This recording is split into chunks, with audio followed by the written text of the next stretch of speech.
Welcome to Paul versus Destin. Paul's here. I'm Destin. And today we are talking about Game Pass.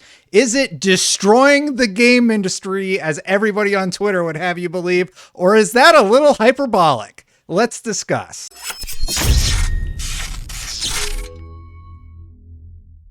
So there have been about 3 stories, and Paul, we're talking about this off air. We're like, we got to save it for the show. We got to save it for the show. So I'm like, let's just hit record and go on this story. The big story, I think you would agree, is the one all about Outriders and Square and People Can Fly. So why don't you give your version of the TLDR and I'll take my interpretation and go with it. I didn't know which one you were going to say. I didn't know if you thought Hades or Outriders was bigger today. But yeah, so the one today, I think Hades was a few days ago. There's a report coming directly from People Can Fly that kind of talked to their own investors, saying that they have not been paid royalties for Outriders yet, which means, per their contract with Square Enix, that they have not recouped either their development costs, but also adding on top of that QA and marketing. And furthermore, Square Enix has not told them how many copies of the game they've sold, which sounds crazy, but this is how these deals can go sometimes, I guess, if they're really weird and bad.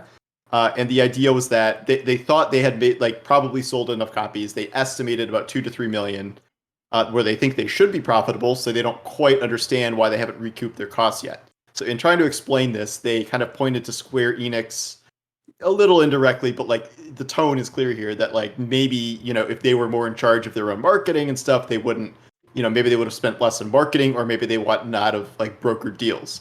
The implication here is that sales could be down in part because of the decision to launch on Xbox Game Pass.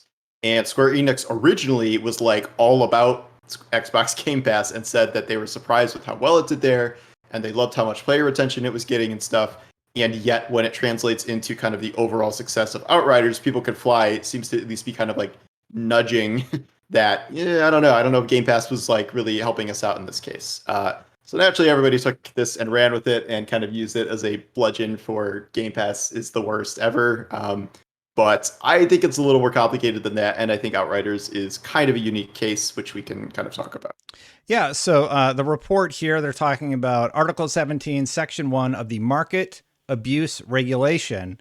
That's the legal basis of the report that was filed from this is from GameIndustry.biz, linked out to the investor stuff, and it basically says that as of August 16th, 2021, the company has not received from Square Enix Limited, the publisher of the Outriders game, the royalties payable by the publisher to the company if the net receipts from the sales of the Outriders game, as defined in the development and publishing agreement entered into by the company with the game publisher on 16 February 2016 as amended, yield a pre-agreed level of returns for the publisher on the cost incurred in connection with the development, distribution, and marketing of the game. So basically, there's this legal document, and I'll just post the whole thing in here so people can read it in their entirety for themselves. And then there's the stories. People are basically saying that they allude to the fact that Game Pass or services could be the reason that happened, but they actually don't know. They have no idea how well their games sold. They're estimating a very wide gamut of numbers. They estimate between 2 million and 3 million units, a difference of 1 million units, right? We know that they have 3.5 million players. At least that's the number that I saw thrown around. Paul, do you know what their number count was? I don't know what it is currently, but that's the last I saw. I don't know if they've reported besides that. Yeah. So, and the part of the puzzle that we don't know that sort of is interesting or should be questioned to Square is, how much did Microsoft pay you for this? Microsoft doesn't just get these games on Game Pass Day 1 for no dollars. There is an agreement made, and Microsoft has clearly said that's either based on player retention. It can be a flat fee to help cover costs. An agreement was made behind closed doors that nobody has privy to, and we have no idea how much Square offset the cost of development for Game Pass. So then People Can Fly. I agree with you, Paul. I think they are trying to put pressure on Square and say, how many copies did our game sell? You're saying we didn't make any profit. We're estimating 2 million to 3.5 million or 3 million in sales. Where are we at? How close are we? And they do believe that they will be profitable by the end of the year still.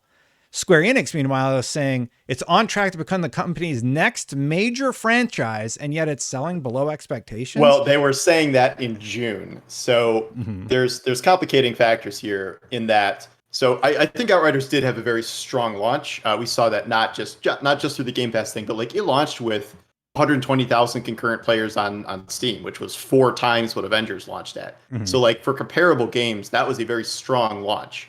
The problem and why People Can Fly isn't exactly like blameless in all of this is that the game was very broken. We're not talking maybe Cyberpunk levels, but they had some of the worst bugs kind of I've seen in this genre, including one bug that deleted your entire loot stash and all the gear on your character. And that either scared away a bunch of players. I'm glad you're bringing that up because, like, we're going to pretend that Outriders launched in a perfect state and everybody was happy. The game was crashing. People couldn't launch the game. It deleted your inventory. Maybe that had something to do with sales in addition. I don't think you can just point your finger at one thing. We don't know what the Game Pass deal was. I'd be interested to know more about whatever happened there. Did it negatively impact sales? Because People Can Fly are guessing.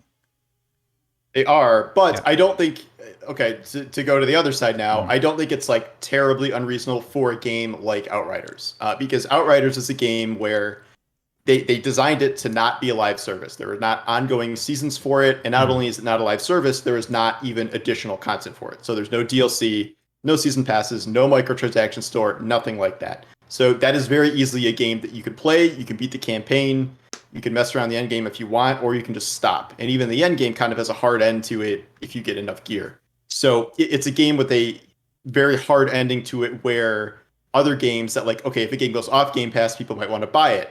Or if a game like Destiny 2 puts a Beyond Light expansion on Game Pass, people want to buy the season or people want to spend microtransactions. So Outriders is a game where it's just giving you like the whole thing kind of just right there, and like that was a big benefit for Game Pass. I just don't know if it was as big a benefit for Outriders, because usually we can transition into this, but like Game Pass has been known to increase sales of some games, whether it's like ongoing games like GTA or like I know some indie games have done really well being on Game Pass and then increasing their sales. Descenders increased their sales 5 times. That's what you're referencing, right? Right. So like Descenders, but like that's a game that might not, like no one may have even heard of that in the first place if it wasn't for the Game Pass promotion. So I think that's like getting paid in exposure to a degree where it actually worked. Whereas like Outriders, most people were like aware of Outriders. It was a big game from Square Enix. It's at least a AA game, if not a AAA game. So I don't think it really worked in its favor to that degree still.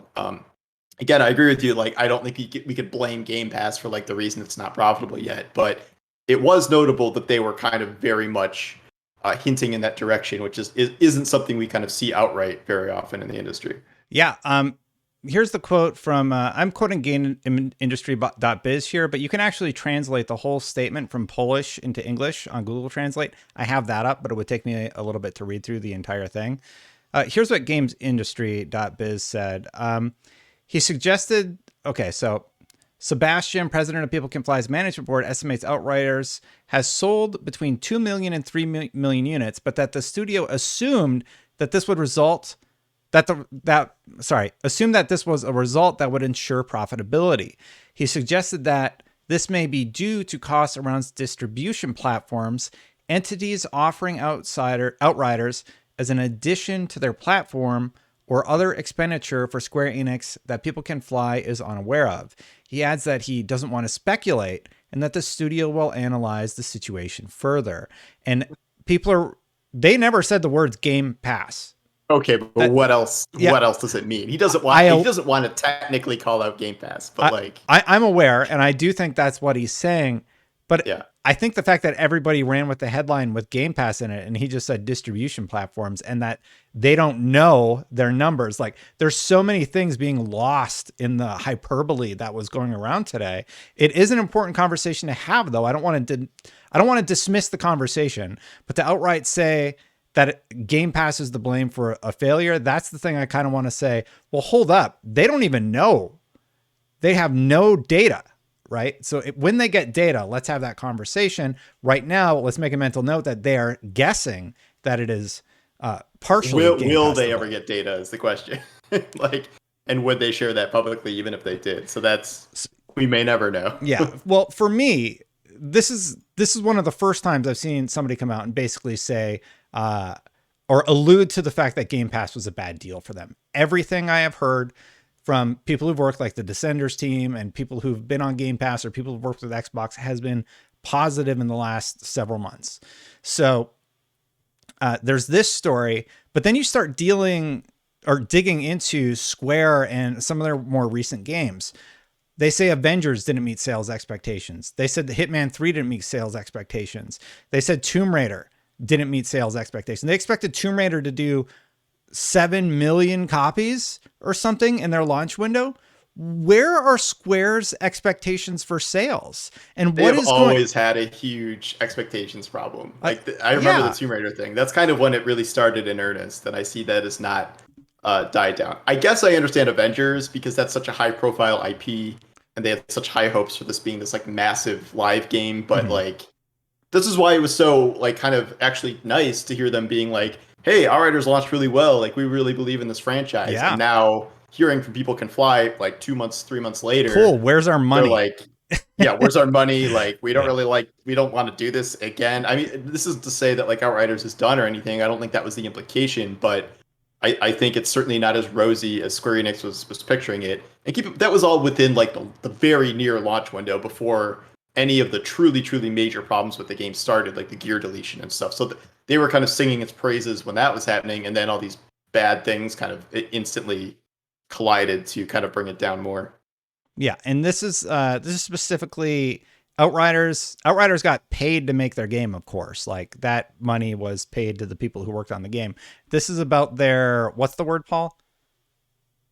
Dividend Residuals. residuals. Yes, so Yeah. like profit after the fact, So basically. so like okay, so how residuals works? It's like so I have this with book deals. So like let's Mhm. say your residual is like $1,000 or something for the sake of simplicity. So you will get $1,000 upfront from your publisher with the stipulation that like okay after $1,000 after you sell $1,000 worth of books like and make that money back, then you will start getting an extra dollar on each book going forward. So that's a residual. So I just get checks now for X amount of dollars every 6 months or whatever the period is, or 3 months going forward once I hit that initial payment. So to get over the cap, in this instance, that $1,000 is all the production, QA, and marketing costs of the game. What we don't really know is how the Game Pass deal is factored into that. So like Microsoft clearly paid Square Enix money. Is Mhm. the money inserted into that like upfront thing, or is that trying to get them over the residuals? Like I would imagine it would almost have to be, but they're not very specific about that. And like we don't really know how these deals work to begin with always, but this is an example where it's like a company making a game for another company that got paid by Microsoft to put their Mhm. game on the service. So it's like it's more complicated than like kind of the usual situation here. What's weird to me is this seems like an issue between Square and People Can Fly, and People Can Fly are being left in the dark, which is messed up, That right? is the main issue. Yes. Yes. And like if their estimate of 2 million copies sold is accurate, that's well, I mean, I realize there's other costs associated with it, but that's $119 million, $119.9 million, right? And that's the lower estimate of the 2 to 3 million. So they have, I don't know how much a game like Outriders costs to make, but if their estimate is 2 to 3 million, they have to be like on the cusp of profitability. Would you Yeah. agree with that? Guess? I would. I would guess. I would guess a game like Outriders. I don't. Maybe around 100 million, like, which these days is like cheap, quote unquote, Mhm. for a game, at least in the AAA space. So yeah, I think that's probably why they were assuming that. But again, like you said, the range between 2 and 3 million is 50% an Yeah. increase. So that is a pretty wide berth there. And it once the day they do have the Game Pass data, I mean, I'm guessing they can see how many Xbox players are active, but they don't know, is that 98% on Game Pass or is it 50% on Game Pass and Mhm. 50% bought it? I'm guessing it's the majority Game Pass, certainly, but without knowing that detail, we can't really say for sure. I have I do to. think it could be a contributing factor. I just doubt that that is the sole reason that the game isn't profitable. It just could be an additional reason, kind of given the very specific context of Outriders. Yeah, the whole Square situation is very, very weird. For some comparison, we know that Ratchet and Clank Rift Apart did 1.1 million in sales. No one in their right mind would call that a failure. Returnal did 560,000 units. And then on the bigger end on PlayStation, Miles Morales did 6.5 million. Their install base is 10 million. So you're talking about like what, 60% of your user base bought Miles Morales. That is That's big, yeah. insane, insanely good numbers. So if they're estimating that Outriders has sold double what Ratchet and Clank has sold on the low end, I don't know what's going on here. Square needs to come out and straighten this out. And I bet Xbox is calling them right now, be like, what is going on? Get your house in order. Just calling People Can Fly and be like, are you for sale? Can we? Yeah, right. Oh, hey, you don't like You don't have to working go with through this Square? again. I'll tell you We'll tell exactly you. what your We'll tell numbers you are. the numbers if you come work for us. I wouldn't be surprised. They're in a buying mood, right? Yeah. All right. Well, let's move on to story 2. And did you have any other points on that one? So the other Game Pass story, and this one actually has some hard data to back it up. UK boxed game sales for Hades came out, and they have data that shows 70% of Hades box sales in the UK are on PS5 and 23% are on PS4, with only 7% on Xbox. Paul, you wrote a whole article about this. What was your reaction to it? Because you actually thought like, okay, this one has a little bit more teeth to it. So I saw this being passed around in sort of like the console wars space of like, Xbox is bad, like Xbox Twitter. can't sell games and stuff. Yeah, on Twitter, where I live my life. And so I dug into it a little bit and I wrote up the story, and like it was impossible to get past that headline because like you can't explain kind of the full context. So everyone was just taking the headline and thinking I'm just bashing Xbox too. But the actual article, I wanted to kind of go into, what this could potentially mean one way or the other. So there are a lot of caveats here in terms of like, yes, it's UK box sales only. So it is an indicator of a very small market, but like, that I don't think that discounts it. I will say the UK probably skews more heavily toward PlayStation based on kind of past data. This is not digital sales. I know you said earlier that like, well, we said that off the air. That's my whole. I'm saving it for my sake. Okay, you're saving it. All right, Yeah. you can give that argument later. But so the point is 93-7, and the obvious answer is, well, it's on Game Pass. But like, I will say, everyone on my mention showed up and they're like, well, like, why would I be buying Hades on Game Pass if I can just play it on Game Pass? And like, that is kind of the point people are making, where, with this game and other games too, where it's like, yeah, that is the issue. So the question is, there are two questions really. Did whatever Microsoft paid Supergiant like offset the cost of like whatever that 93% equals on Sony's side? So I assume they paid a good amount of money for Hades. It's like a Game of the Year contender. Yeah. Do you have the data for that? I don't know what they paid. No, I don't know, but like you bring up a good point here. We have no idea how many copies this could be 100,000 copies, because we're talking about a very specific demographic. We're talking about UK only and only box sales. So we have no idea how many copies this actually accounts for. So I saw a different figure. It was some sort of like active player database. I don't even know where it was from, but it showed, I think, like 19,000 current people playing Hades on Xbox, and it showed like 1,800 playing on PlayStation. And people were like, look at this, like so successful on Xbox. And yet, 19,000 times $0 spent is less than $1,800 or 1,800 times $30, which you have to pay for it on PlayStation. So I'm sure that there are a lot more people playing on Xbox due to Game Pass. But so that was the first part of the question. So did Supergiant get paid enough to make this worth their while? And the second thing is like, if Hades goes off Game Pass, or well, it's still on Game Pass, like are people being driven to buy it because they want to keep playing it? I don't know if there's a set date for how long it's on it, but that's a game you can either play like for 3 days or like 6 months. Yeah. It just really depends kind of how into it you are. Like, it is kind of infinite if you want it to be, but I mean, I burned out after, I don't know, 10 clears or so. But like, so that's kind of a variable we don't know yet, and that has been how other games have found success. But Hades is not a game with microtransactions either, and is a very small game that doesn't have live content or seasons and things. So there are no opportunities to spend money in the game.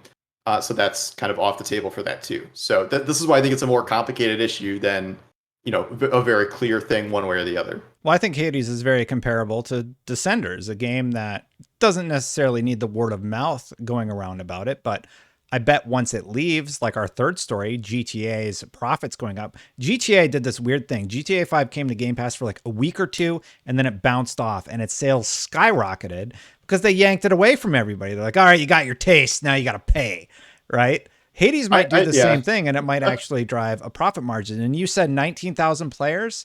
So let's say at $59.99 a copy of the game, that would amount to about $1.1 million, right? So I have no idea about these deals, but I could imagine that for that amount, that seems like an amount that could be negotiated, or at least half that amount, and then the other half is driven by sales. I mean, if I were Hades, I would get off sooner rather than later, because I think if they leave it on for a month or several months or whatever, like, people will be done, or most people will be done, and they won't pick it up. But the GTA thing is a fascinating example, but it's interesting with GTA because, like, it's hard to know how much you can really use GTA as a scale of reference because it's just so unlike anything else in the industry. But I guess in that instance, it illustrates a point about if your game is kind of addictive at its core and something that wants, continuous play, that if you don't give it to someone for very long and take it away, then that is a good way to drive sales. So that clearly worked for them. It could work for a game like Hades because Hades is very addicting. Yeah. Well, I guess there's the main point, and the reason I said it so specifically is this is such a boxed in data point. It is only box sales during COVID times of a video game that is being re-released a year later, right? So Hades came out on Switch and Switch and PC a year ago, and now it's making its way to PlayStation and Xbox. Am I correct in that? I believe that's something around there. Yeah. So it's been out for a while. Now it's coming to other platforms, which is awesome, right?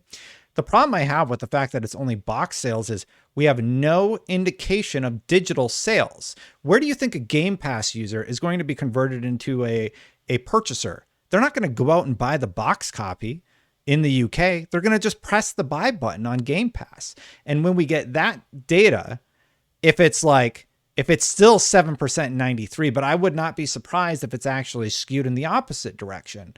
Maybe PlayStation users in the UK prefer to buy physical versions and there's fewer digital sales, and Xbox is going to make up the space there. And that's why I don't necessarily that's why I don't like this story either. And I feel like I'm not there's too many holes to poke in the first story with Outriders, where they have no idea what their data was. And then people are looking at box copy sales a few days after Hades launches and pointing to some Game Pass fault when we actually don't know how well it did digitally.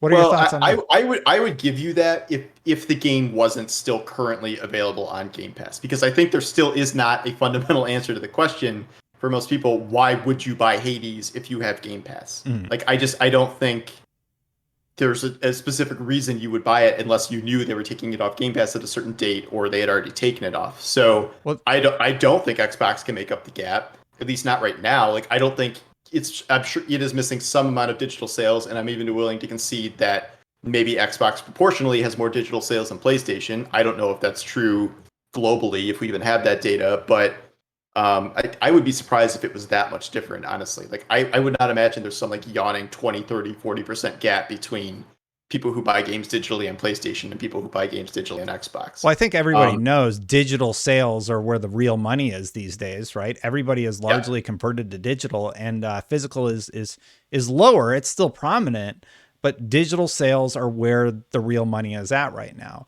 So the fact that we only have one data point, I definitely want to see more about digital sales. And Descenders, they said that people would convert because they didn't want to lose the game. They enjoyed it so much that they wanted to continue playing and they would just buy it, right? Now, I think people have gotten wise that Game Pass is a good deal. And then there's the fact of the matter, the one data point that nobody will ever know. What kind of deal did they strike with Microsoft? How much did Microsoft pay up front to offset the worry about going on Game Pass? That's something we're never going to know. Did they pay So, $500 million or well, maybe unless they got a court. So $500,000? what's Yeah. interesting is, so with the Epic case this past week, Yeah. Epic had to disclose pretty much how much they paid to get all of these different games on the Epic Game I Store. remember that. Yeah. And so that was pretty fascinating to look at, because the end result was that they lost money on like 20 out of 22 games or something. Some games they lost. I think the Division 2, they paid X amount of money and they were short like $20 million. So they lost $20 million paying for that. I'm not saying, I bet that Xbox has a lot better results than the Epic Game Store, like in terms of player retention and whatever. But I do think that it is not unreasonable to imagine that at the very least Xbox might be losing. The game developers might be winning, but Xbox, might be paying a lot to make this happen. And this is the other debate about, like, is Xbox Game Pass profitable, sustainable, that whole thing. But so the data that we've seen from Epic, kind of trying to do the same thing with the Epic Game Store, would indicate that maybe the developers are actually making out pretty well. And I think they are, given that people keep doing deals with Microsoft. Whereas Microsoft may be kind of just shouldering this in order to make Game Pass as appealing as it is. So Xbox has not said much publicly about the profitability of Game Pass, but if it is profitable, it's very marginal, right? It's very slight. But Aaron Greenberg basically said something along the lines of, "Don't worry about us, we're fine." It's Microsoft, so like, who cares? Like, Yeah. If they have the biggest gaming subscription service and a really powerful console, like, they don't care. They're a $1 trillion company. Like, they're not gonna, I guess there was a time when the Xbox brand was like teetering a little bit, and they're like, people are like, are they gonna keep investing? But like, they did. They doubled down on it. They essentially tripled down on it. And now that they're never gonna get out of gaming, because they're seeing, Google and Amazon trying to break in now and failing. So they're gonna be here forever. And like, I don't, even if they're not profitable, like, I don't think it's some massive loss leader or something. And like, all of Amazon is like not profitable. Like, I don't really think that's it's the end of the world either way. And like, it's people just kind of guessing how giant macro corporations work, which I don't think that's very useful. Yeah, I mean, they released their quarterly earnings, and earnings are largely up on like their different platforms. I mean, I'd have to reference my video. I don't have it in front of me, but they're not painting a negative picture about how Xbox is doing. And I think it's really interesting. It's always been interesting to me when people point out, PlayStation 5 sold 10 million units and Xbox only sold 4 million units. And I'm like, that's still more money than you could ever imagine having in your life. Both of those companies are crushing it. And that is great. There's no, like, okay, yes, PlayStation is on top right now. There's no denying that. They've sold 10 million consoles.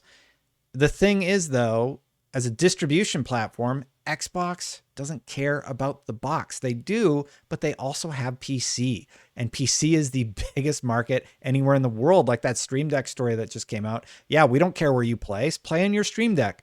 Do whatever you want, man. Play your video games. That's basically what the attitude has been.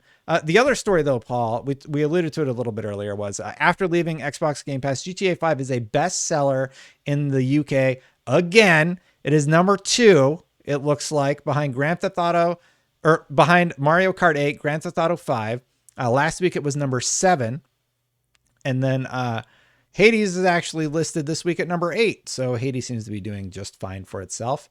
It is actually above Ratchet and Clank, surprisingly. And then what do we got here? So I'm just going to read this is from PureXbox.com. It's been a while since we last looked at the UK boxed charts, but this past week has been pretty interesting for a couple of reasons. One of which being that GTA 5 rocketed to second place after leaving Xbox Game Pass on August 8th. A specific breakdown of sales figures for the different platforms has been provided, but the game's removal from Game Pass almost certainly had an effect, as it boasted a whopping 44% sales jump compared to the previous week. The other interesting thing to note is that Hades finished 8th place in the boxed charts, but only 7% of those sales were on Xbox. So they're actually referencing, again, UK boxed sales, and they're attributing... Oh, but now it's a good thing. Now it's showing a good picture. So UK box sales are okay now. Well, no. I wouldn't say that. I still think it should be taken with a grain of salt, because I would be curious to see. Well, I mean, if already UK box sales is high, right? Yeah. Then what is digital going to be? it's going to be higher. The point stands Yeah. about digital. Yeah. But I appreciate So you keeping what you're me on my saying is toes. we need to take Outriders off Game Pass and see what happens, and then we'll have our answer. But That would be really interesting. Do you think it would have a positive impact? I mean, it would start selling copies that, as opposed to people not buying it because it's on Game Pass. I don't imagine it would be some sort of GTA level like 40% sales jump or anything like that. I don't think anything's going to drive sales of that until it's off Game Pass, and B, they release more content for it. Like it's a little late for that now. There's no GTA Online. There's no live service part of it. So do you think that the increase in sales for Grand Theft Auto 5 from number 7 to number 2 can be attributed to its removal from Xbox Game Pass? Because you're talking about somebody had it on Game Pass and they're like, oh no, this is gone. I better go to the store and buy a physical copy of the game. I don't know why anyone would buy physical copies of anything, but I'll definitely say that it's probably in part due to that. Again, GTA is just such a weird case because like it is the most successful game by a factor of like 5 compared to any other game in history.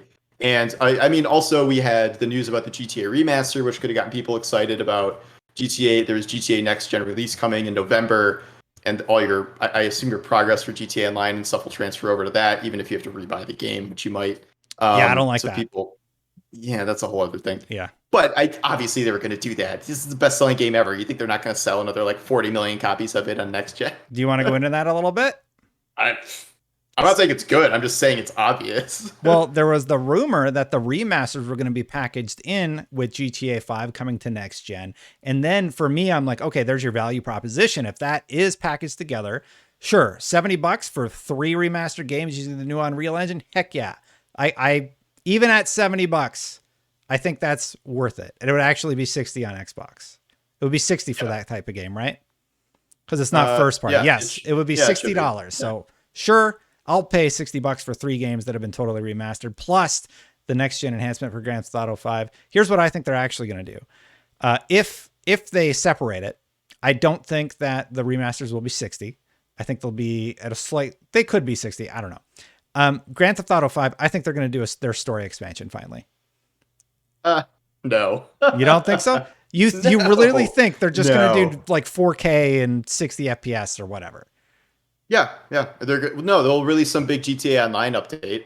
But they're not going to do stories. They've had a decade to do story expansions. I was saying that like 6 years ago, and then they never did it, and I gave up. And like I maintain that it's stupid not to do at least one story expansion for a game that sold 150 million copies. Because like I don't play GTA Online, but I would play that. I would go and buy that.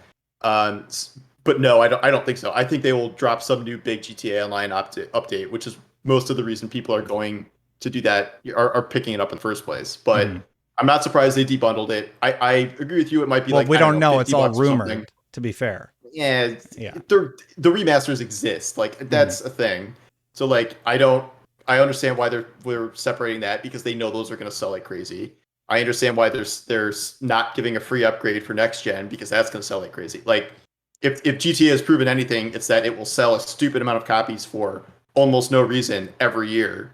So you might as well just, and now that there's actually new stuff happening, it's only going to increase. I wrote a story thinking that the next gen version could give Call of Duty a run for its money in terms of total sales this year. Like maybe that's insane, but like I don't think that's totally out of the realm of possibility. Like given a lot of GTA is Skyrim. But GTA and Skyrim are just the games that if you do anything with them and sell them again, they'll be like on the charts. But like GTA is like 5 times more successful than Skyrim. So like it's totally on another plane of existence that like I still barely even understand at this point. So No, I agree with you. Okay, so like we sort of said our 2 cents about the remaster in GTA 5, but what about this sales thing? So do you think that isn't that good though? If the game left Game Pass, then it sold really well. Isn't that what's supposed to happen? If I was a third party dev, I would be doing deals with Microsoft like that. Like unless you paid me just a stupid amount of money to keep it there indefinitely. Like in theory, you would want people like, okay, I'm going to try this game for a couple weeks. If it's a game that's meant to be played for more than a couple weeks, you take it off, and then people are gonna, if the game did its job, people are gonna want to buy it. But a game like Outriders, you can see like Outriders has been there since launch. It's still there, right? Yeah, so that's what I mean. Too long. I agree with you. Absolutely, it's been on Game Pass too long. It should have been there a month. Yeah, after three Yeah. months, people are beyond finished Outriders. Like Mhm. I've put like, I don't know, 300 hours into Outriders, and like I could have finished 250 hours ago if I wanted to. So like there is no reason for anyone really to buy it on Xbox, like none. So I do agree that probably no, like it should not have been there this long, and People Can Fly is a point there. Like if People Can Fly did this themselves, they could have done a deal with Microsoft for less money, but it was only there for like 2 weeks after launch or something. It's like a free, try it out, get as far as you can, and then hey, if you like it, buy it, and then that would have been a different thing. But now, who knows how long it's going to be there, and that's kind of crazy given the type of game it is. It's been there 3 months. Like it's been there their whole first quarter of sales. Yeah, It's too long. Like that's for why a they game don't like have. that, you know. I don't want to say that's why they don't have residuals, but again, I do think it is a factor in terms of why the sales aren't there. Yeah. So I mean, I guess my whole thing is with this, a deal was struck with Microsoft. Now, if you're telling me Square Enix struck a dumb deal and they didn't do their math, is that on Xbox or is that on Square? I think I think it's something. on Square, and I think People Can Fly is putting it on Square. It's just that people are Absolutely. interpreting it as Microsoft being bad, and that's how they're using the story, even though I do think this is between People Can Fly and Square. Yeah. And what kind of deal with how it had to be a good deal. It's been there 3 months. It's basically everybody knows that games as a service or whatever Outriders is to be compared to, you're going to diminish players over time. Like Destiny right now, it has a lower player base. There's reason to sign on and everything like that, but the new season's about to start, so it's going to go up again, right? That's just how it goes. So what But is Outriders Square doesn't even doing? have that. Outriders doesn't have a new season, so like Exactly. it was only going to go down. Like it And could only Square go knows down, that. really. People Can Fly know I that's don't know what Square knows. yeah. I'm not sure about their judgment these days. So I'd be really curious to see what that deal was. Like, was it sure? Give us $1,000,000 and we'll throw it on Game well, no, Pass that's the for thing is three like I months. do wonder, like, because it was such a new IP and it was totally unknown and it's entering this really volatile space, like maybe they took a pretty low amount of money for it comparatively Mhm. to something like what they would have charged for Avengers or something, or what they did a deal with Sony for Avengers to some extent. The, So maybe they undersold it. That could be possible. I can't imagine this wasn't in the, like tens of millions of dollars, at least on the low end for a deal Probably, like this. probably, Would be my yeah. I guess. I would agree with that. Yeah. Yeah. And like if you do the Game Pass calculations at $9.99 a month, it's estimated to be 23 million subscribers. That's $200 million or something a month that they made. So based on the type of deal that they struck, they can do a flat fee to offset costs, or this is just what we know about. They can do concurrent players. And I don't know, Xbox has talked about all the different sorts of deals that they make with developers. And largely all the stories that I have seen have been positive until basically this week when the Grand Theft Auto story came out, the Hades story came out, and the Outriders story came out. Everybody's like, we got them. And I'm like, do you? Because Outriders literally said, we don't know what we're talking about with our stats. And and those are just box sales for a game. And one of them are actually positive about Game Pass. So it's Yeah, weird the that it all GTA becomes one's positive. negative. GTA made a lot of money by going on Game Pass and then taking it off. I mean, people just Okay. want to find a crack in the armor, and like fundamentally, I think Game Pass is going to be good for the developer the vast majority of time in a lot of different circumstances. I do think it is possible that there are some circumstances for certain types of games, depending on what kind of deal is made, where it could be worse than if you had just sold it as a regular game. I think it is possible that could be the case with Outriders. But again, this is like one or two games out of like dozens and dozens of dozens that have come to Xbox Game Pass and are probably have benefited from it. So I guess so that makes it a big deal when something comes up that does seem like a negative story. So I think that's why we are where we are here. Dang it, Paul. I really thought we had him this time. We'll get that danged Microsoft someday. Yeah. Just kidding. Thanks, Paul. That's largely all I had. And I really appreciate you talking to me about this because it was just like a story on my mind all day. I was just itching to talk about it because I felt like it was being so strangely misinterpreted, all of the stories. And I'm like, I got to talk to Paul about this one because I know you're like more of a PlayStation guy, right? No, I'm not. You got your PlayStation and it's in your stand, probably upside down. That's odd because I was playing Avengers on it a second ago. Xbox is right next to it. War for Wakanda, But right? don't call me a PlayStation. PlayStation won't even return my emails, so I'm not a PlayStation guy. Okay. I both. I balance my time. I'll say that. I was mostly PlayStation last gen. This gen, I'm starting to be mostly Xbox, except for Destiny, which I just haven't loved that platform. So, but that is the majority of my gaming time. So. Well, anyway, I do appreciate getting to talk to you about this one. This was a fun one, and I could tell you wanted to talk about it too. So, oh yeah, yeah. All right. Well, where can people find your stuff? At Poltassi on Twitter. I am on YouTube ranting about Cyberpunk under Poltassi, and then you can just Google me for my articles and go to incognito mode to get around the paywall. That's it. And of course, you can find all my stuff right here. Thank you, Paul. Let's get out of here. I need to fix the air conditioning in this room. You can see me sweat more and more. Not only because I'm out of shape, but also because it's very hot in this room. Oh my goodness. I'll see you for the next one, everybody. Bye for now.